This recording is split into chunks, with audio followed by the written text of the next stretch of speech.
Good morning everyone. I am a student of Vittal Girls College from BSc BA third year. Today I am going to start Rhizoptera domica. So its classification is scientific name is Rhizoptera domica, common name lesser grain borer, class Insecta, order Coleoptera, family Postericaida, genus Rhizoptera और species Domina. अब distribution की बात करते हैं. Distribution it is so found all over the world. ये पूरे world में all over पाया जाता है. कैरेक्टरिस्टिक्स की बात करते हैं इसमें. Adults 2-3 mm long body, reddish brown and shiny, cylindrical head is not visible from the above. Pronotum tuberculi in adults, valve side strip present on elytra. Larva white but head brown, broad thorax segmented, head narrow, posterior and thorax and abdomen curved in adult larva and about 5 mm long. अब हम बात करते हैं इसकी. तो आप जैसे यहाँ देख सकते हो, ये जो है ये 3-2 mm लॉन्ग होता है पूरा, और इसकी जो बॉडी होती है वो सेगमेंटेड होती है. यहाँ पे आपको दिख रहा होगा कि एक लाइन है जो इसको डिवाइड कर रही है 2 पार्ट्स में, और इसके ऊपर जो होता है ना वो छोटे छोटे स्पॉट से बने हुए होते हैं, और इसका हेड जो पार्ट है वो हमें ऊपर से देखने पे शो नहीं होता है. इसका जो लार्वा है वो मोस्ट ऑफ वाइट कलर का होता है, बट जो उसका हेड होता है वो डर्टी ब्राउन कलर का होता है, और वो भी 5 mm लॉन्ग होता है. अब हम आगे देखेंगे लाइफ साइकिल में कैसा होता है. तो इसके होस्ट प्लांट जो है वो सीरियल प्लांट्स होते हैं, जैसे राइस हो गया, मेज हो गया, या जो चीज़ें हम स्टोर करके रखते हैं जैसे बिस्किट्स हो गए या कोई सीरियल हो गए, ड्राई फ्रूट्स हो गए, तो उनकी हम बात करते हैं. अब हम बात करते हैं इसकी लाइफ साइकिल की. तो अडल्ट से शुरू करते हैं.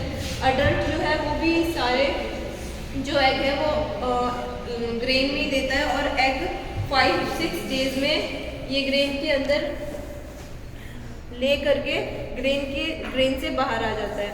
और एग से लार्वा बनने में जो टाइम लगता है वो पूरा 40 डेज का टाइम लगता है. ये सबसे बड़ी टाइमिंग है एग से लार्वा कन्वर्ट होने में, और लार्वा को प्यूपा में कन्वर्ट होने के लिए 7 डेज लगते हैं, और 7 डेज लगते हैं, और 7 डेज के बाद ये 2-3 डेज में अडल्ट में कन्वर्ट हो जाता है. इसकी जो कंप्लीट लाइफ साइकिल होती है वो 55 से लेके 110 डेज में कंप्लीट हो जाती है. अब हम बात करते हैं इसकी डैमेज की. तो the pest can feed on the seed of most stored cereal as well as on ginger, beans, cassava, chips, biscuits and many more. Losses up to are caused by feeding on cereal grains by larvae and adults.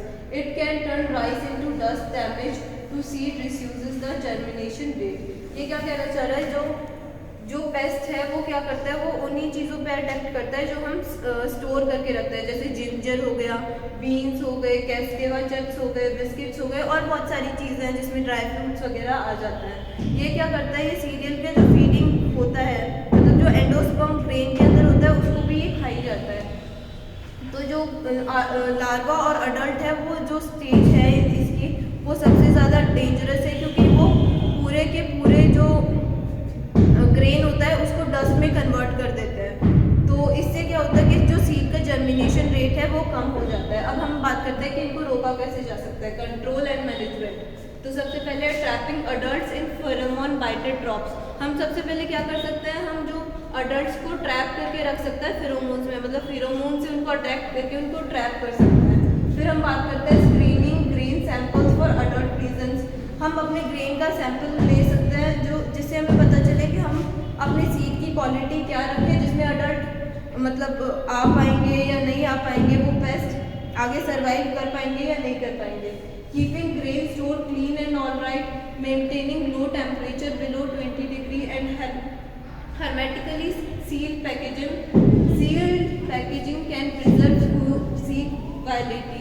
हम क्या कर सकते हैं, हम जो है इसका temperature maintain करके रख सकते हैं, इनको क्लीन और ड्राई जगह पे स्टोर करके रख सकते हैं. मतलब अगर हम किसी वेंटिलेटेड जगह का जो टेम्परेचर है वो 20 डिग्री से लो रखेंगे तो हम इनको इजीली प्रिजर्व करके रख सकते हैं और इनको सील पैक करके रख सकते हैं. अब storage of grain is controlled environment by increasing the rate of R2, CO2 and decreasing the rate of O2 helps in reducing the number of R domica. मतलब ये क्या कह रहा है कि हम पेस्ट का नंबर कम कर सकते हैं अगर हम स्टोर्ड एरिया में CO2 का जो रेट है वो इंक्रीज कर दे और O2 का रेट डिक्रीज कर दे। अब हम बात करते हैं कि हम हीट से इसको कैसे ट्रीट कर पाएंगे।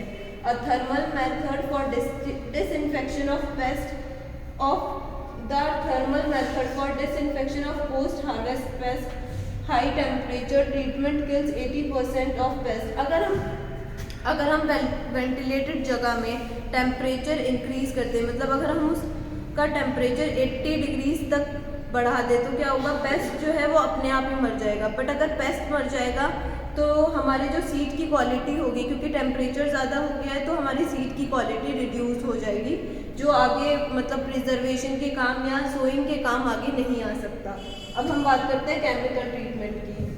सम plant oil are use efficiently in storage for their fumigation activity against R dominica are pest is highly susceptible.